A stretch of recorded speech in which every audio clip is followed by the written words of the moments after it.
50 years ago today, a great American in whose symbolic shadow we stand signed the Emancipation Proclamation. With all the progress that we've made as a nation, African American people and other communities of color in this country still are dogged by the legacy of racism. The rough places will be made plain, and the crooked places will be made straight. And the glory of the Lord shall be revealed, and all flesh shall see it together. This is our hope. Would I even have a chance to go be an African American child in a suburban school without Martin Luther King? You know, and it's just all these questions like about my present day experience as an African American. You know, I mean, that I'm questioning. I have a dream. But we have also come to this hallowed spot to remind America of the fierce urgency of now. I'm old enough to remember watching it on TV as it played out, and I was in awe of him. And I was not very old. I was 7 or 8. We must not allow our creative protest to degenerate into physical violence. I think we need to go back to the universal theme of love, you know, not based on a person's color or their nationality, but just understanding that we were created as human beings and God created us with the same chance at being victorious in life.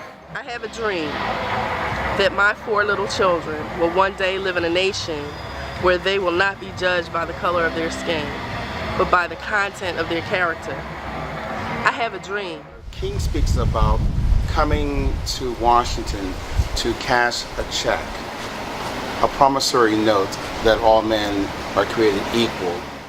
But we refuse to believe that the Bank of Justice is bankrupt. We refuse to believe that there are insufficient funds in the great vaults of opportunity of this nation. So we've come to cash this check, a check that will give us upon demand the riches of freedom and the security of justice. King's life, and especially his death, had a profound influence on me. I was a student at Temple University on April 4th, 1968. I came out of Paley Library after doing research on a term paper. The subject of my term paper that day was comparing and contrasting the life of Martin Luther King with Gandhi. I came out of the library at 8:30 that evening, and a fellow student walked up to me and said, "Did you hear what happened?" I said, "No, I've been in the library all day." And he said, "They killed Martin Luther King." It was as if I had been struck between the eyes with a sledgehammer. In the process of gaining our rightful place, we must not be guilty of wrongful deeds. Let us not seek to satisfy our thirst for freedom by drinking from the cup of bitterness and hatred. We have to stand up, and we have to take our brothers and sisters by their hands and show them what's to come and what's next. And we have to open up doors for those who forgot the doors can even be opened. We as a people of color, African Americans, and people across the board, we all need to unite to fight against racism.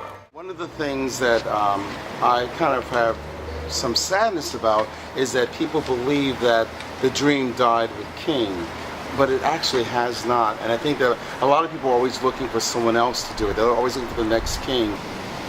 Don't let the dream die. We are the dream. Thanks.